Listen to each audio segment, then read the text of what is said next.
All right, I'd like to begin by thanking everybody joining us tonight. We got a couple of panelists here. We have a Dr. Douglas Virostko and Katherine Clark.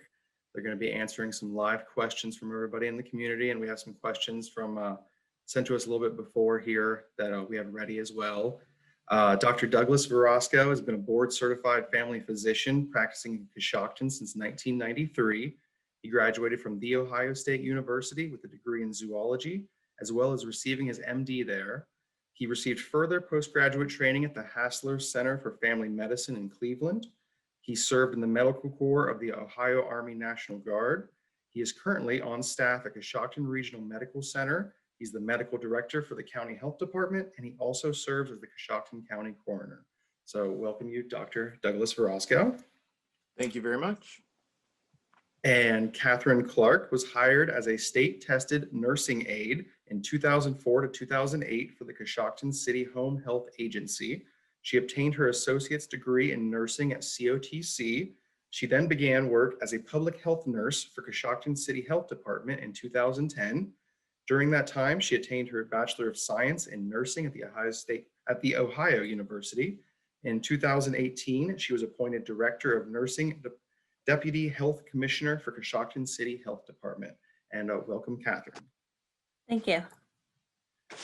All right, so I think the first question here is probably going to be one of the bigger questions that a lot of people seem to have. I'd like to ask you guys, are there any ingredients in vaccines that are harmful to us? Well, my first thought is, the reason you become a physician or go into the healthcare field is you want to help people. So the idea that these are harmful, I mean, obviously any medicine, any medical treatment has some risks with it. But overall, I think the benefits far outweigh any sort of risks with it. So, things are tested rigorously, and I just can't understand why people think we doctors sit in the back room trying to figure out how to hurt people. So.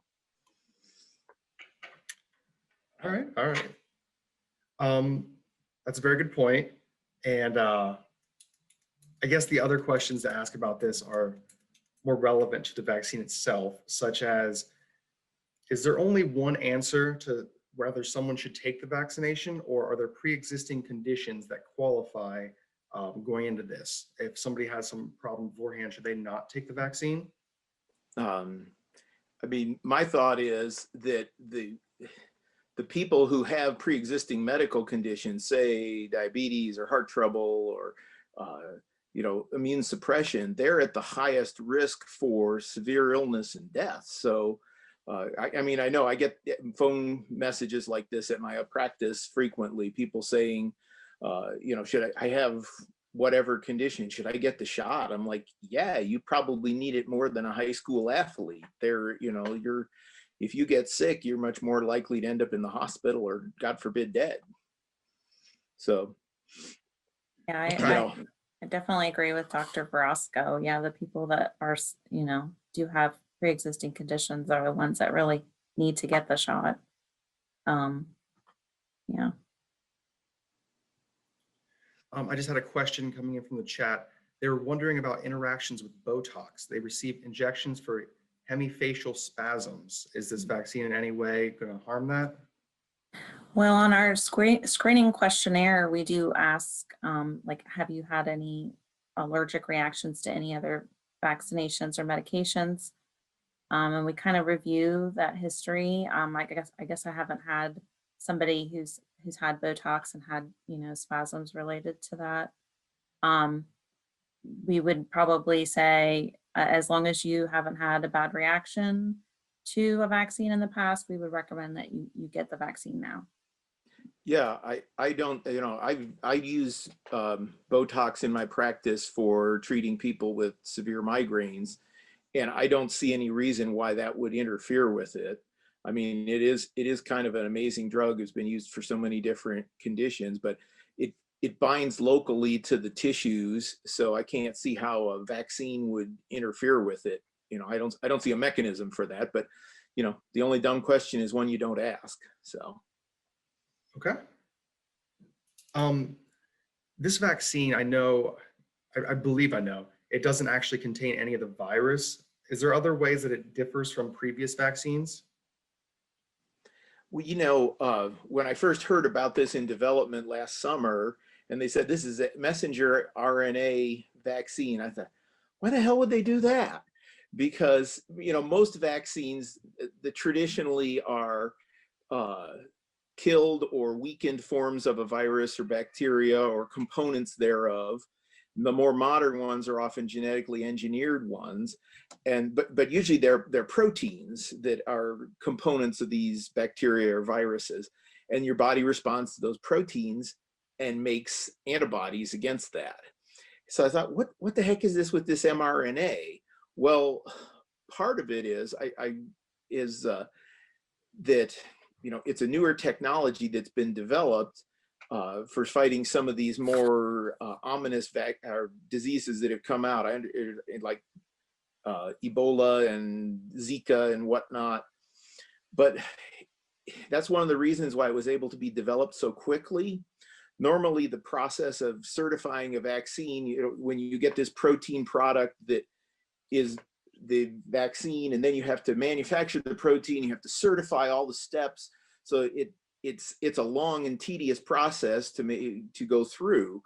Well, in this case, the messenger RNA is sending a message to our bodies to manufacture the protein. So it's cutting out the middleman, so to speak. So it's really kind of an interesting breakthrough.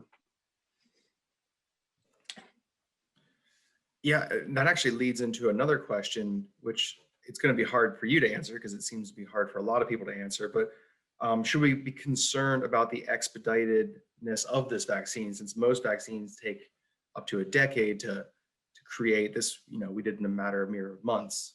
Is there anything to worry about there? Well, I would say, rather than is there anything to worry about, because yeah, you don't want something done slapdash, but part of the reason this was able to be done so quickly is it was coronavirus. And back in 2002, 2003, there was the SARS, which was a coronavirus. And in the early teens, there was the MERS, which is another, MERS stands for Middle East Respiratory Syndrome. It was another coronavirus. So there was a lot of science, there was a lot of groundwork that had been done over really 10 plus years so before this came out, so that they weren't starting from ground zero, something totally new. So the scientists already had an idea what was going on there. And as one source I saw said, is with the pandemic, they went and fixed all the problems that usually take a long time because they need money. Well, all the powers that be opened their coffers and said, spend whatever you need to.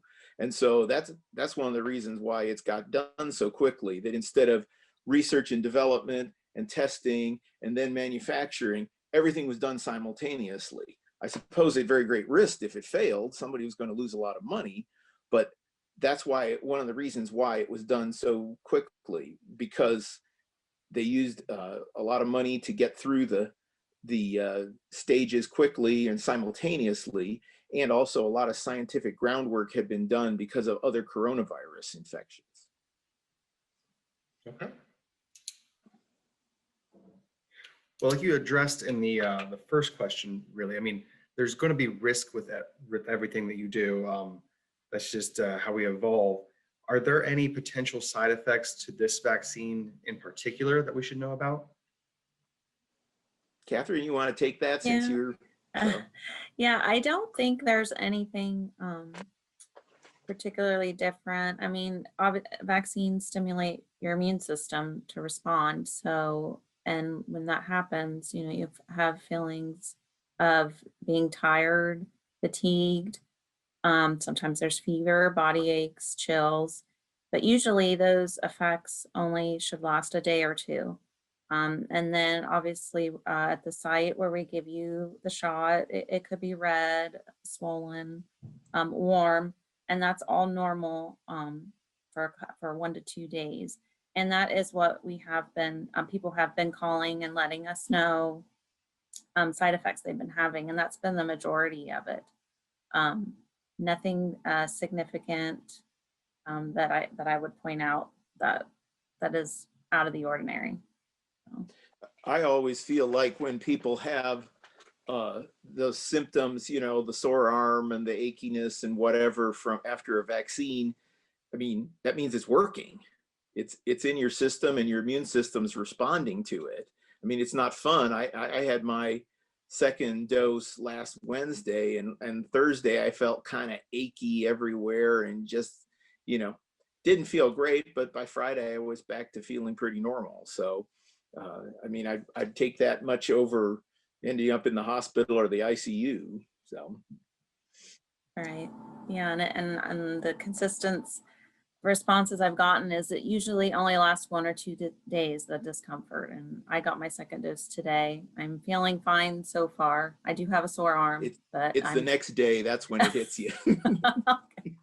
So, I'll see how I feel in the morning. One thing that is new and I think is contributing to the you know, allowing us to say about safety is the VSafe or VSafe check. What exactly is it called? It's vaccine adverse reporting system. Well, I was talking about the little text messages you get. Yeah, that's what it, yeah, they have an app, but it's actually through the CDC, and that's how you can download it. You can either download the app on your smartphone, or you can go to the CDC website, the Vaccine Adverse Reporting System website, and you can do it through the website if you don't have a smartphone. And you sign up, and it will either email you or text you and ask what kind of symptoms you've been having since you got your shot. And so the CDC can track that and kind of gather that information and then give it back to us eventually, so we can let people know, well, this, you know, this amount of people had this kind of symptom and so on. I mean, to me, that shows that safety is being monitored in real time, not waiting for people to fill out paperwork and somebody to shuffle it around and then get results. I mean, they you know, I signed up for that when I had my vaccination, and they would send me a text message and, you know, little quiz, you know, are you having any symptoms? How are you feeling? And they said someone from CDC may contact you. So if you are having severe symptoms, you may get a call, and, you know, it's being monitored in real time rather than, you know, like say something that's going to take 20th century paperwork style. Yeah, it's impressive that they're doing that. They're really going out of their way to make people feel safe and comfortable in this. If somebody were to have, like, say, a bad allergic reaction to it, is there a time frame in which that would happen after they got the shot, or could it happen like another day later? So, you know, we do make everybody that gets the shot, we do make them stay 15 minutes after, just to make sure they don't have a bad reaction. And then we do send them home with further side effects they could have. So far, you know, the people that we've vaccinated hasn't had an immediate reaction to anything. The cases that have made the news have been what they call anaphylactic reactions, which are the immediate allergic reaction, you know, like when you hear about some poor kid who's allergic to peanuts who gets a peanut butter cookie or something. And, you know, those aren't delayed time bombs. Those are pretty quick happening. So if people are good after 15 to 30 minutes, then they're probably not going to have any of those critical reactions. Same thing like a bee sting or insect allergy. Those are going to happen sooner rather than later. And it seems like the more extreme cases are the ones that grab people's attention.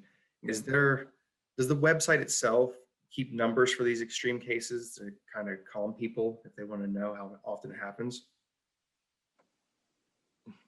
I'm not I know sure. there's been case reports, but I don't think there's like a running total of how many people have, you know, had that. Like say, not that I'm aware of. Are you, Catherine? I'm not aware of anything in real time, like on a website for those kind of reactions. So. Okay. So let's talk more about the vaccine and what you need to do with it.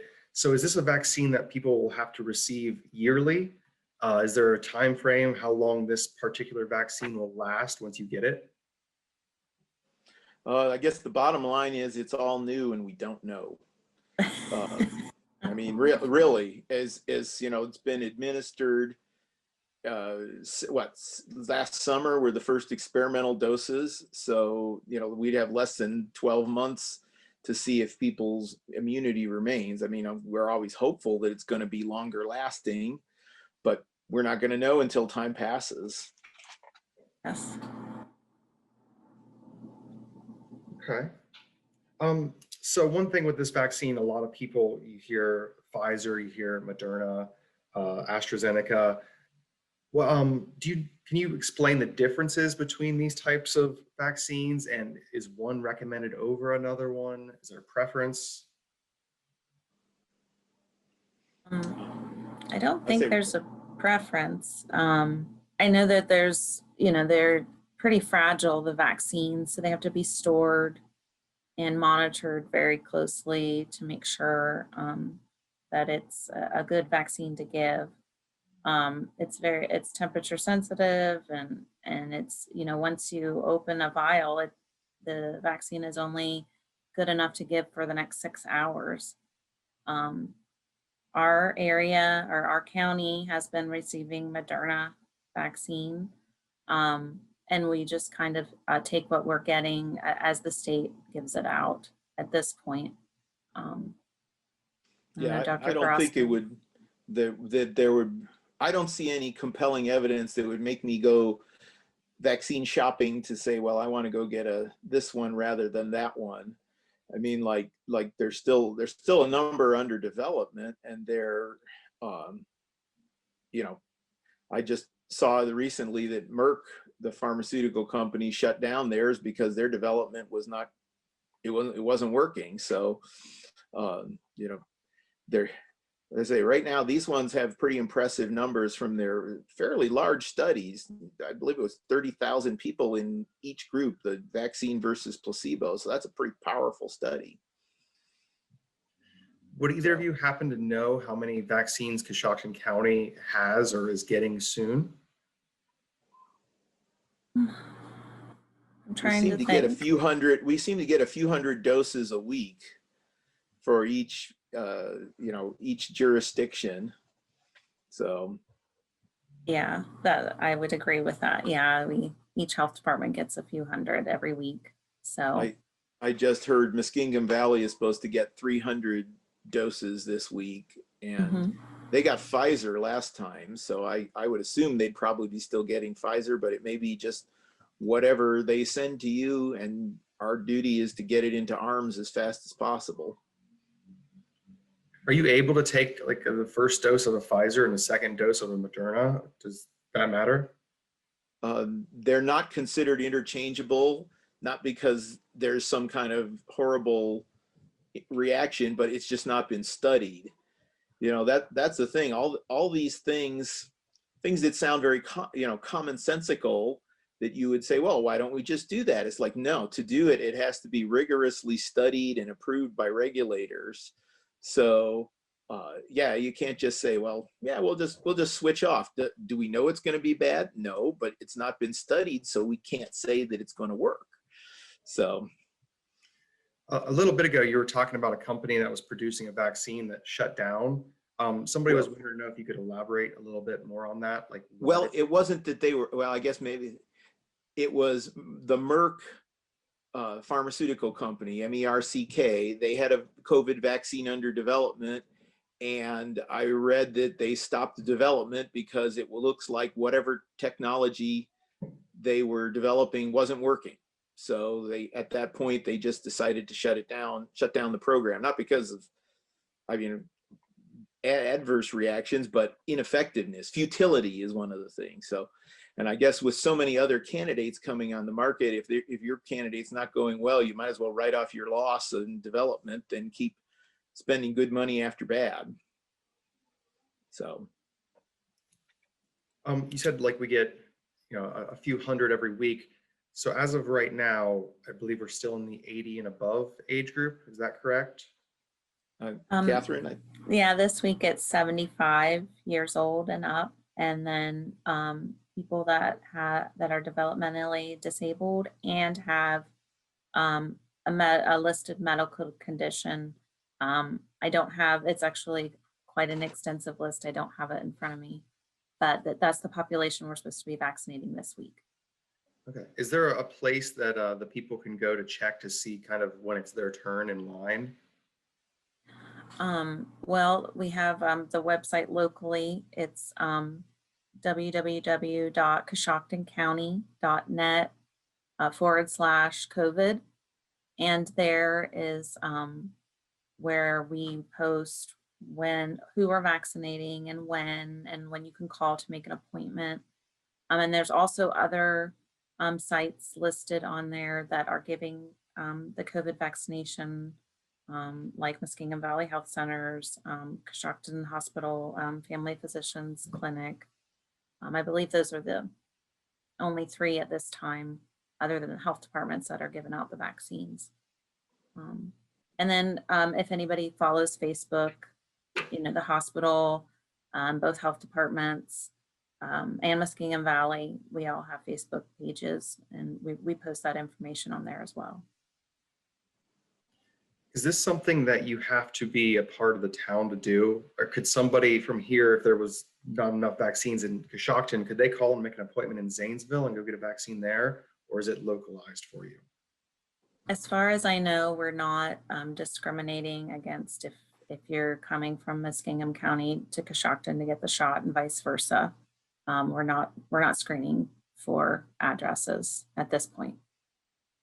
just before the first vaccination for the 80+ group came out, I got a call from a patient, older person, and they were requesting a handicap parking placard because their family member had made an appointment to get their COVID vaccine at the Schottenstein Center down in Columbus, some kind of mass vaccination. So I guess the family member who must live in Columbus, and they took matters into their own hand, made mom an appointment, and they were going to go get her, and they just wanted to get the handicap tag so they could get to park more conveniently. So I guess, yeah, there may be some people who are kind of vaccine tourists or something going somewhere to get it, but I mean the main thing is it's in such short supply is we need to get it out there. We certainly don't want it sitting on the shelves while people are getting sick.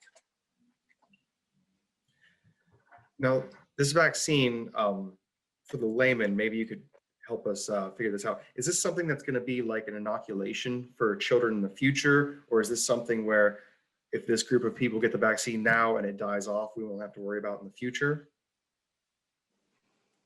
I understand kids are being studied on the vaccine. The ones that are approved now, one's approved down to 16 and one's approved down to 18.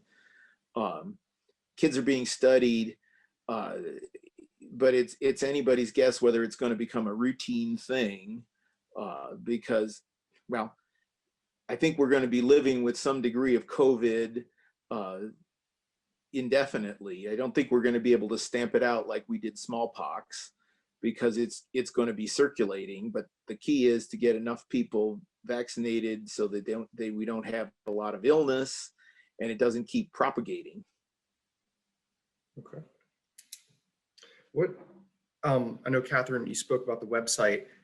Is there a particular phone number for people to call in order to make an appointment, or is it all on that website, all the information people need? It's all on the website, and there is a phone number, but the call center is only open during certain hours. So people, like right now, if somebody tried to call it, there would be no one to answer. I think they might have a message on there saying, listen for when the call center is open.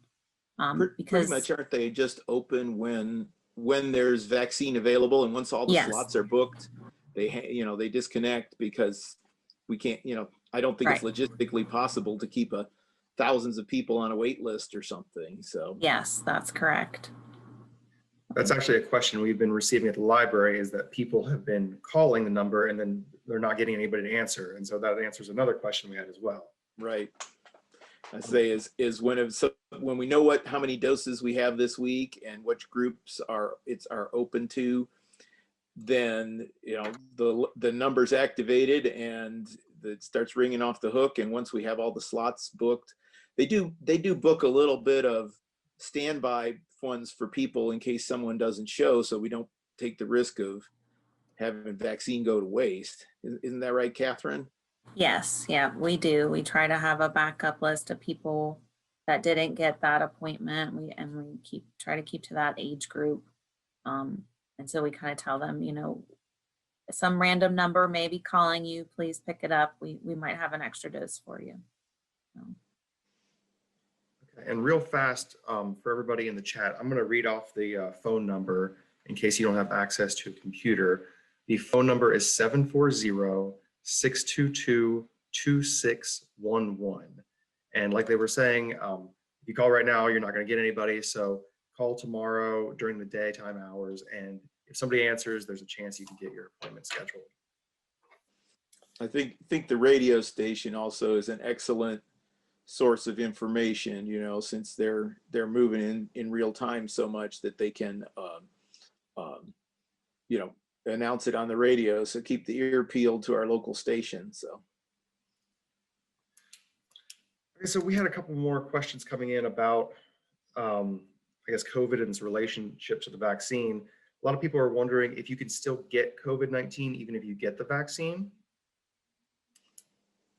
Well, nothing's 100% in life as far as with the vaccine. Like in these studies, when you hear it said, something is 95% effective. Well, what does that mean?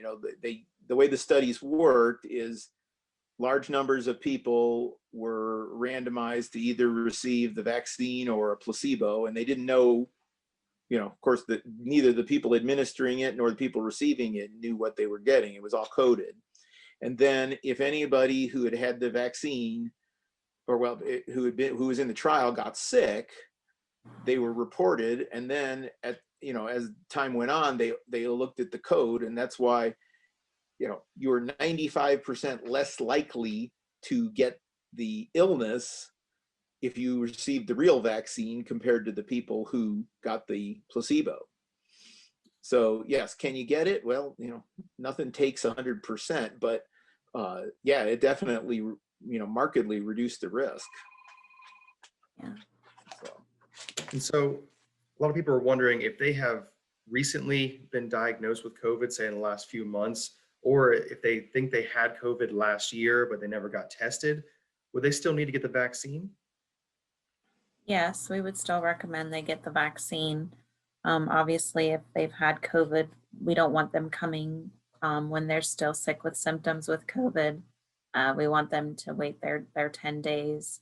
And depending on how they're feeling, they may want to wait a little longer.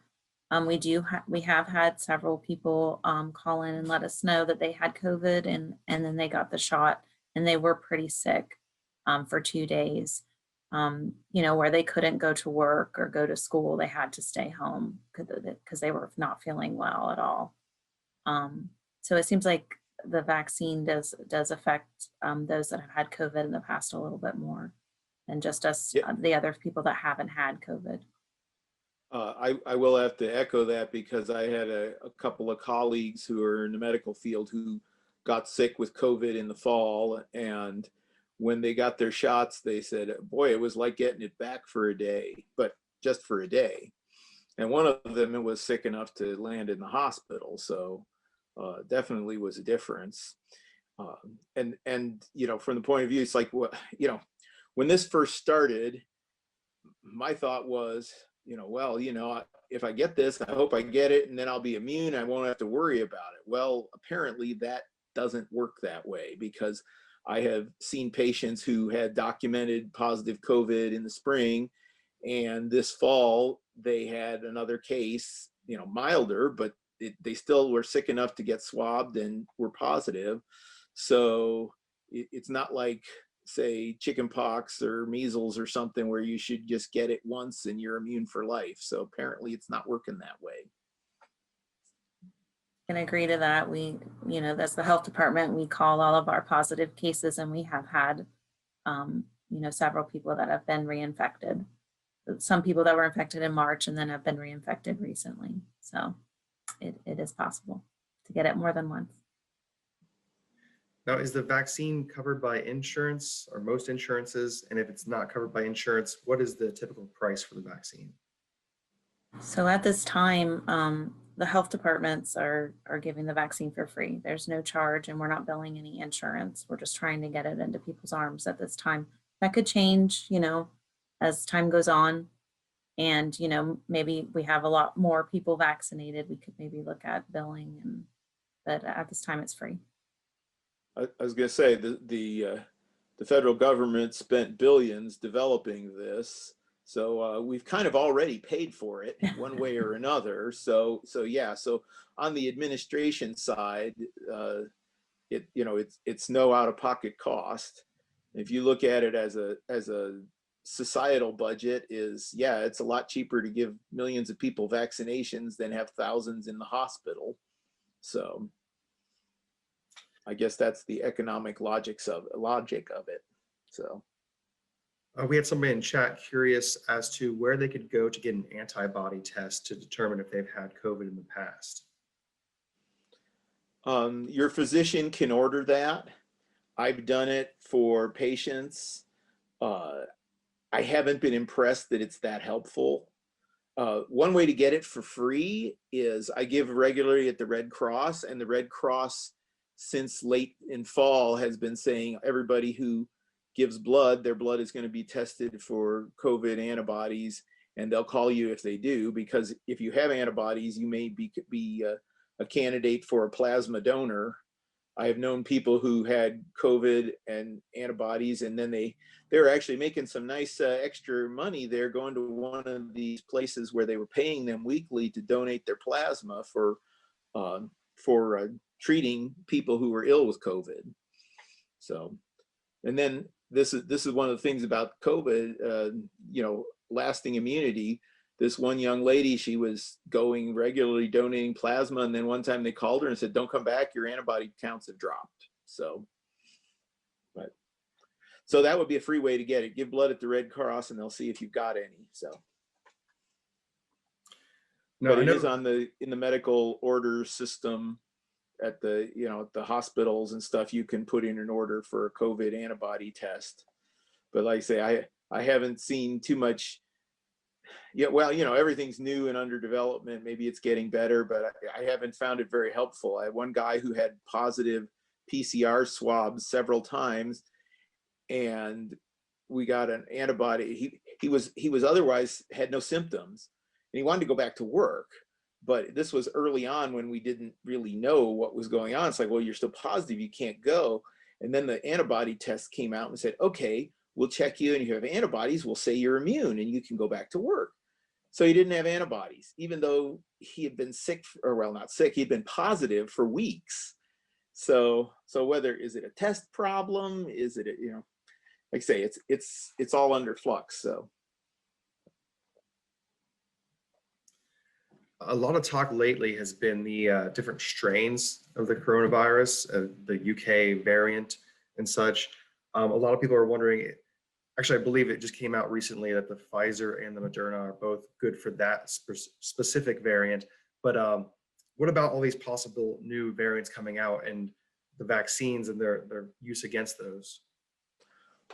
Well, the thing that inspires hope is I watched a video by a scientist who was involved with this, and what the vaccine is.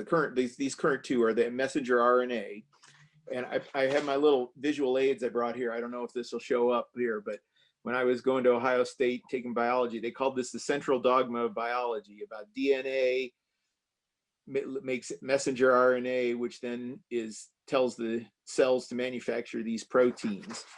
So these were coded, the messenger RNA codes for the protein that is part of the spike. Everybody's seen the graphic for the coronavirus with its spikes.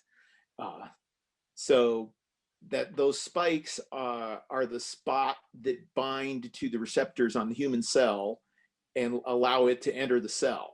So they made the mRNA to code for the protein that is on those spikes right at the spot where it binds to your cell receptor, with the thought that being that if that changed enough in that area, the virus would change enough in that area that the vaccine wouldn't work.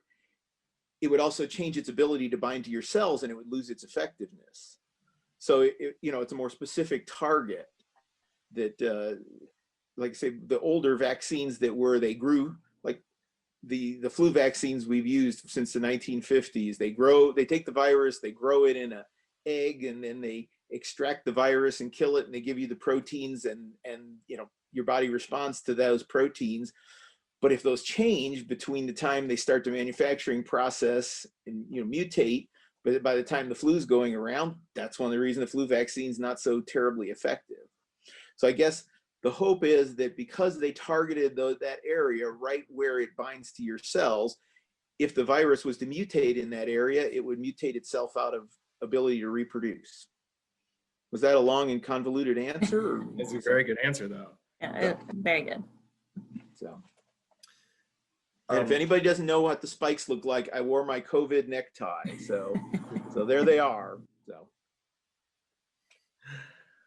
Somebody was wondering if you could expand upon your answer that you gave earlier about the different manufacturers questions.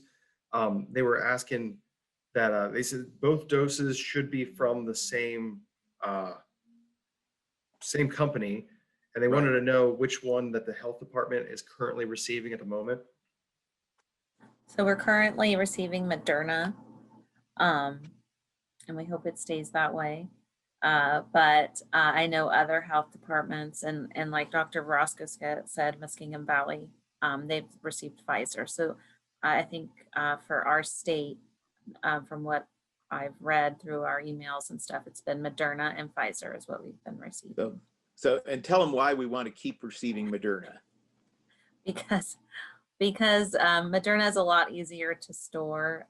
Pfizer, you have to store at sub-zero temperatures. You have to have a special freezer to store it.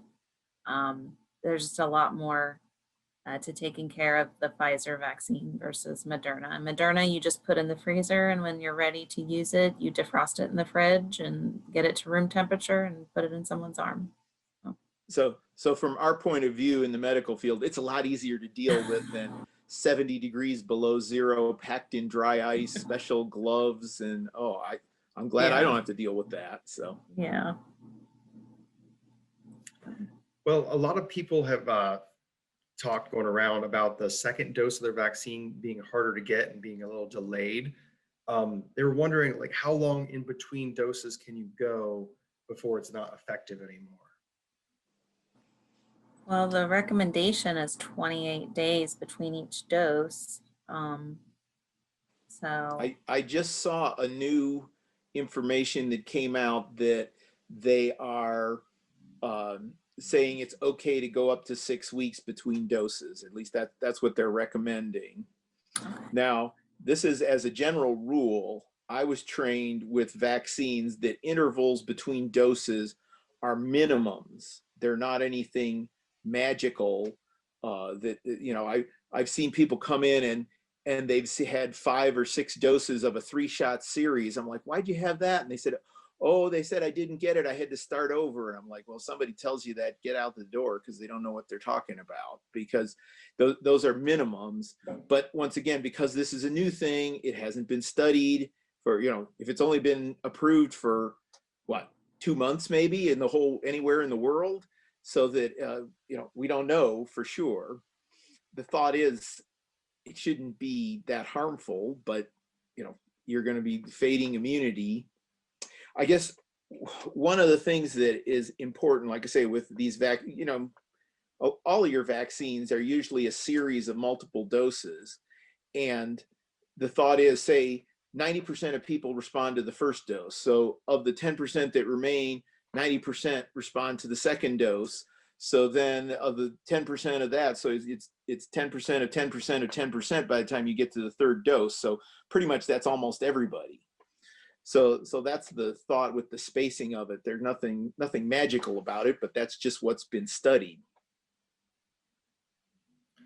Okay, and somebody would like you to clarify the second, and if there is a third dose, it has to come from the same brand as of right now. Well, that's what's recommended because that's the only thing that's been studied. Nobody's studied changing up between one brand and another. So. And, you know, the state is assuring, you know, we're giving out first doses, and they are also allotting those second doses for the first doses we give out. So as we're receiving first doses, we're also receiving second dose shipments. So everyone, you know, at this time is guaranteed that second dose if they get the first one. A lot of people are wondering, as far as the logistics goes, do they have to fill out a separate vaccine form when they go in for their second shot, or do you just go ahead and say, I already got my first one?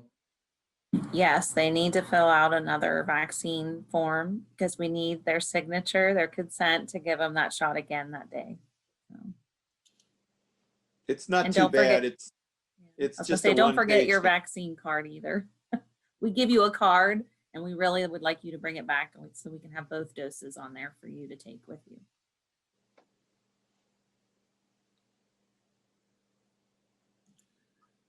A lot of people are wondering if they can take ibuprofen or acetaminophen before they take the vaccine. Would that help with the side effects of the vaccine itself?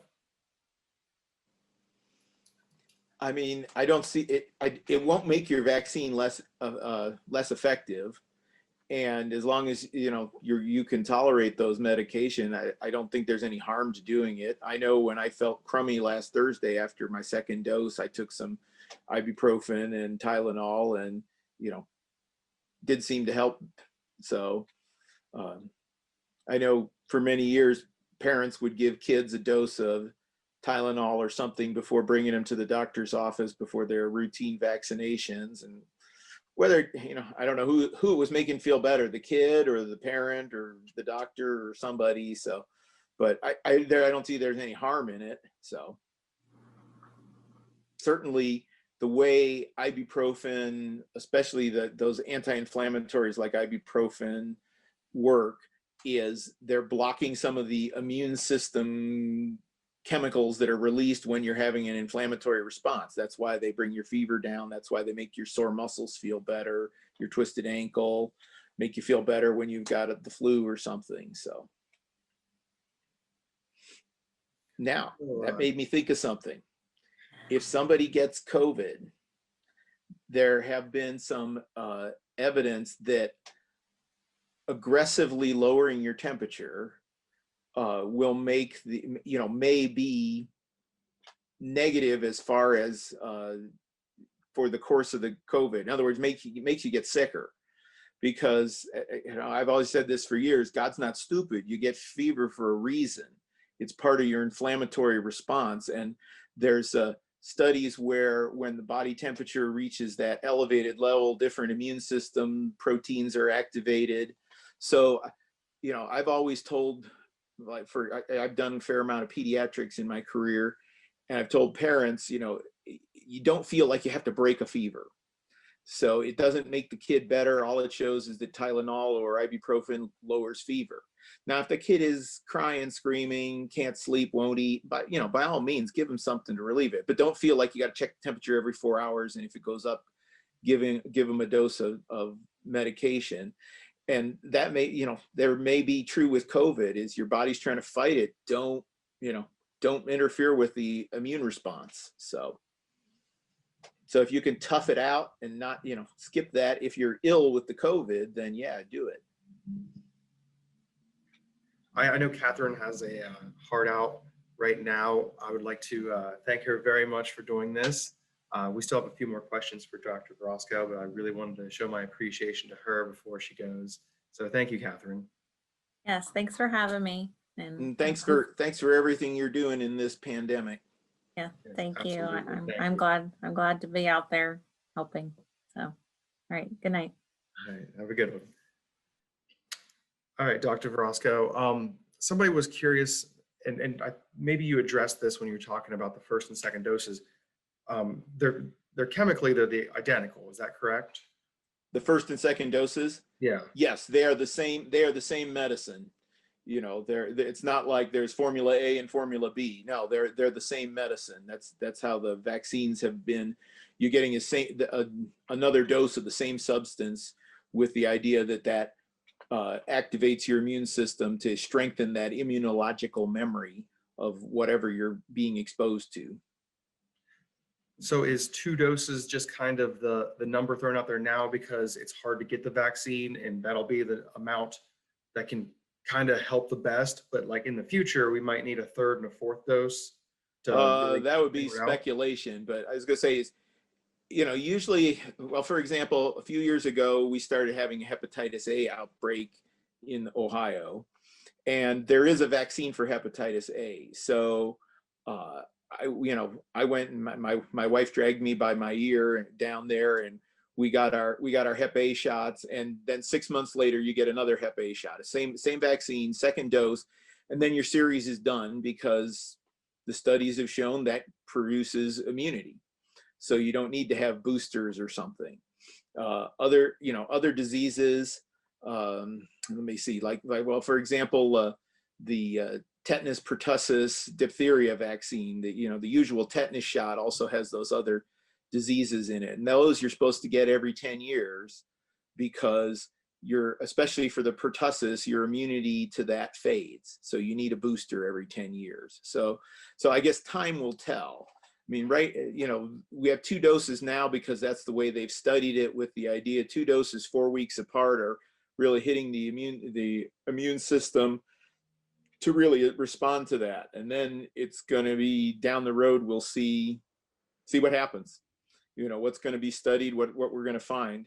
This whole pandemic has been really exciting and interesting from a scientific medical point of view to see how the whole world medical community has been responding to this and passing information around, and the medical literature is lit up. Of course, it's horrifying with the human cost of this. I just did a death certificate yesterday for a person who died of COVID pneumonia. So, that's the flip side. That's what we're dealing with on the human side of it. The science is very interesting, but the human cost is terrible. Well, it's unprecedented how fast they really worked on this vaccine. It's like you said before, when they just kind of threw unlimited resources at it, they went to work and they did this. I think it was January of last year when this was barely getting off the ground. The Chinese scientists had already got the genome of this virus coded and everything. I mean, the power of biochemistry has increased so much. 20 years ago, it was a great achievement to do the human genome, and now you go to the drugstore and buy a kit and swab your mouth and find out whether you're the father of the baby or not. So now it's what was cutting edge science 20 years ago is now consumer product. So hopefully you would think of if you think of the technology of this electronic stuff that we are using 20 years ago was so clunky compared to what we're using now. So hopefully biotechnology has advanced as well, or I think it's demonstrated it has. So I know people throw out the word herd immunity a lot. Is that kind of the goal of the vaccine and what we're aiming for? And if it is, what exactly is herd immunity? Because I don't believe it's 51%. I think it's more in like the 70s or 80s even. Well, it depends on the infectiousness of the disease.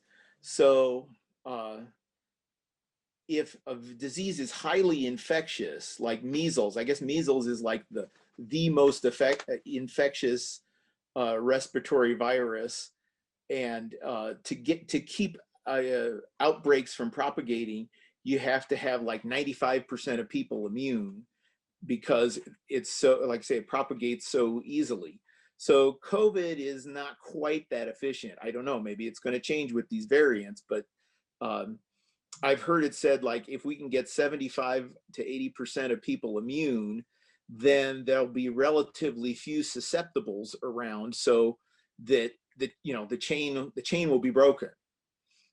That's what I tell people every year with the flu shots is like, okay, you get a flu shot, you don't get sick, which is good for you, but then you don't infect other people, which is even better because you stop passing it on. So the more people we get who are immune to a condition, then they not only it's good for them, but it's good for the community because they can't pass it on. There's a mathematical marker for infection. It's called RT, and I forget exactly what it means, but it's how many additional cases a person infects. There's an interesting website you can go to called, I think it's rtlive.com or org or something like that. And you can look at your state, and it's about COVID, and it shows, so for each new COVID case, how many additional people does that affect? Now, when things were getting out of control, maybe 2 months ago, the RT for Ohio was 1.33. So that meant that for each person who got COVID, they infected 1.33 other people. So you can see if that goes on, that's just going to propagate, and the numbers are going to get bigger. So we need to get RT below 1, because that means each person who gets infected infects less than one person. So that means we're winning rather than the virus. So because of COVID being much more transmissible than the common flu and the steps we've taken, would one side effect of all of this that we're going through, could it possibly help eradicate the common flu? Flu's never going to be eradicated, I hate to say, because the influenza viruses are one of these ones that jumps species, and that's what I was trained that, most of these influenza, the new strains of influenza, come out of East Asia because it's a place where people, ducks and pigs, live in real close proximity to one another, and they trade viruses back and forth. And I understand that's at least one of the theories where the 1918 flu came from, was a hog farm in Kansas, and it probably wouldn't have been so lethal except for all the dislocations caused by the war when you ship young men all over the country and the world, and they pass the infection around. But yeah, I don't think we're going to ever eradicate the flu.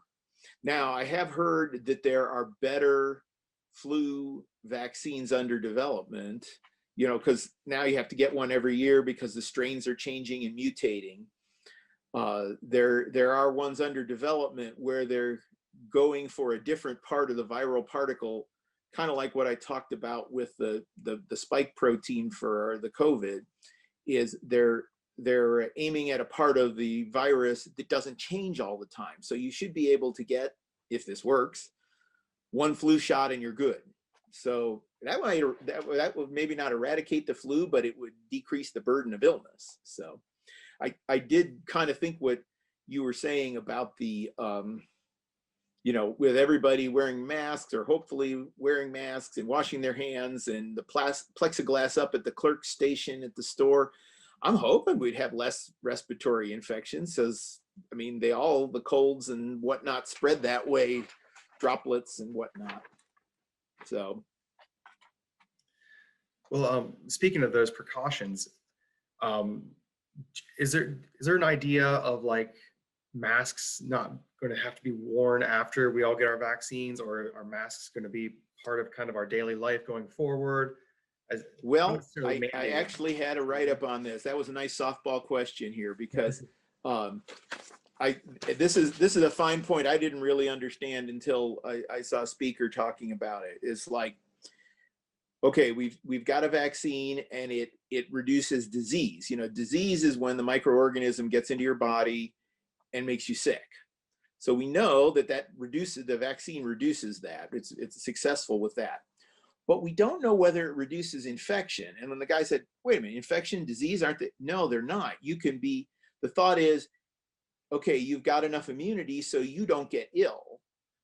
but could you be infected with this and walk around spreading it? And we don't know yet. So that's why the authorities are recommending that until we know for sure, even though you got your shot, yeah, you better put a mask on because you don't want to be, spreading it to other people if you're actually having like a low grade asymptomatic carrier type situation. So hopefully by this time next year, we'll know. So, but yeah, so we're going to have to keep doing this for a while.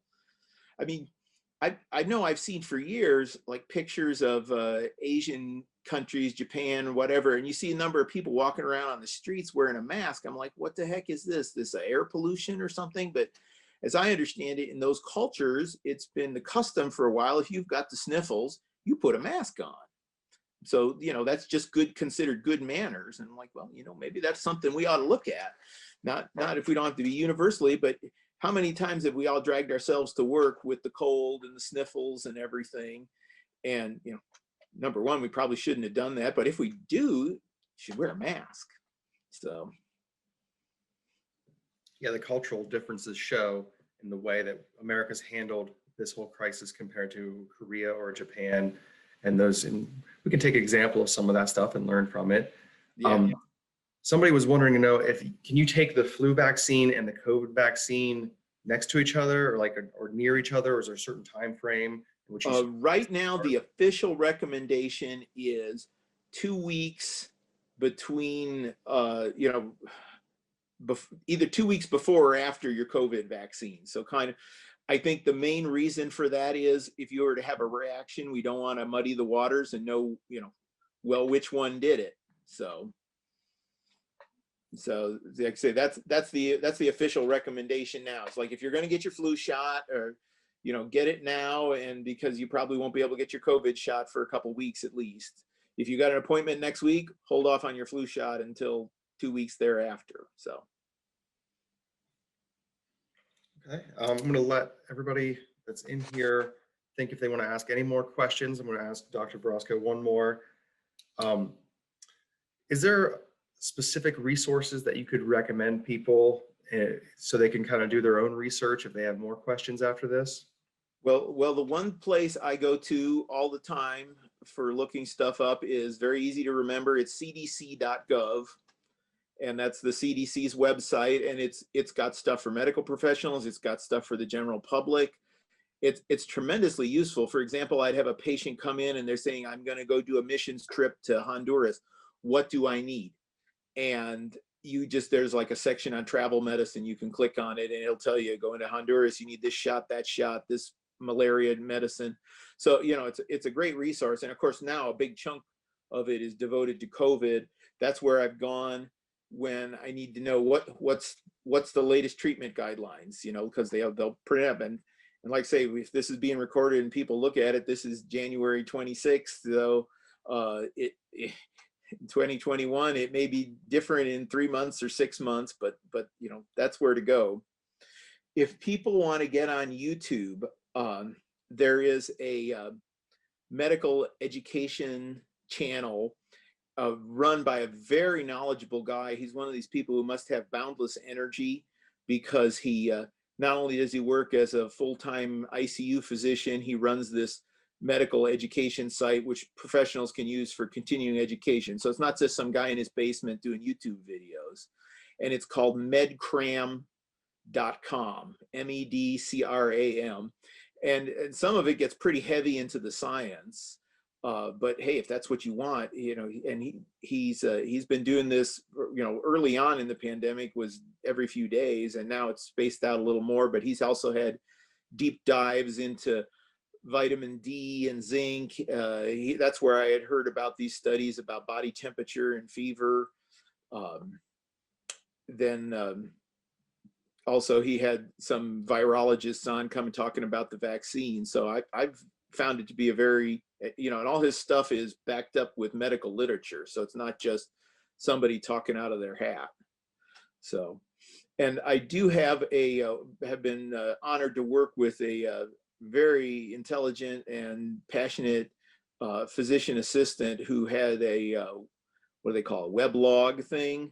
And she wrote up a huge dissertation about the vaccines.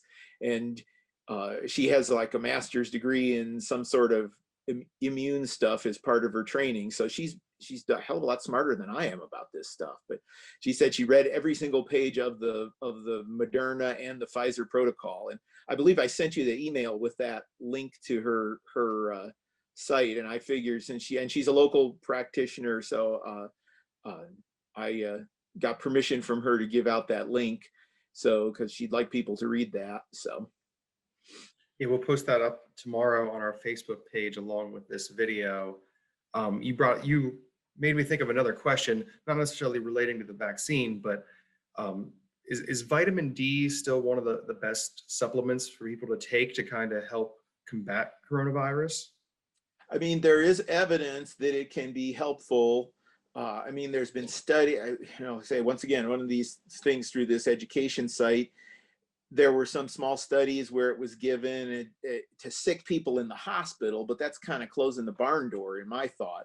But in fact, this physician, some of his talks are about his personal regimen that he was taking because he's working in an ICU full of COVID patients. He's certainly exposed with vitamin D and I think zinc and a couple of other things. And he had his specific recommendations with the thought that we might not have proof that these work, but they're a basic nutritional supplement. They shouldn't do any harm, as used in these appropriate doses. And so it's something we could do.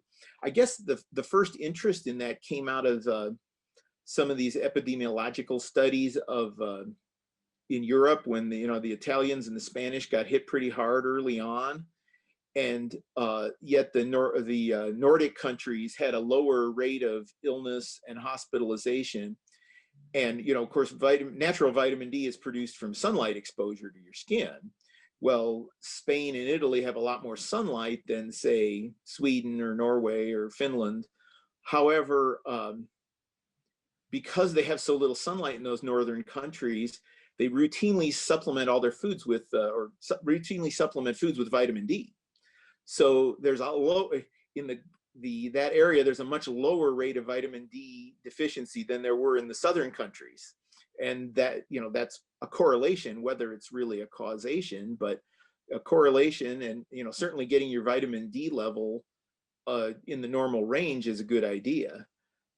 I've been shocked how many times I've checked the vitamin D level on patients. This is America. There's vitamins in everything. Apparently, a lot of people are not taking their dairy or getting sunlight exposure because they're really low, and so have to get them on a supplement, get them built up. So, do you recommend people to come in and get their vitamin levels tested?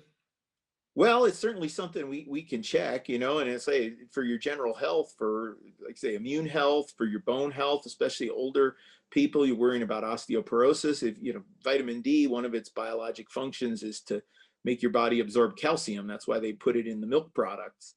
So yeah, I mean, that's going to help your bones. So it's a low risk thing. And as I've said, or I've seen in my practice, when you check it, you get a lot of low ones, so rather surprising. So if you're using appropriate doses of supplements like that, I don't think you can hurt yourself, and you can certainly at least optimize your health. So.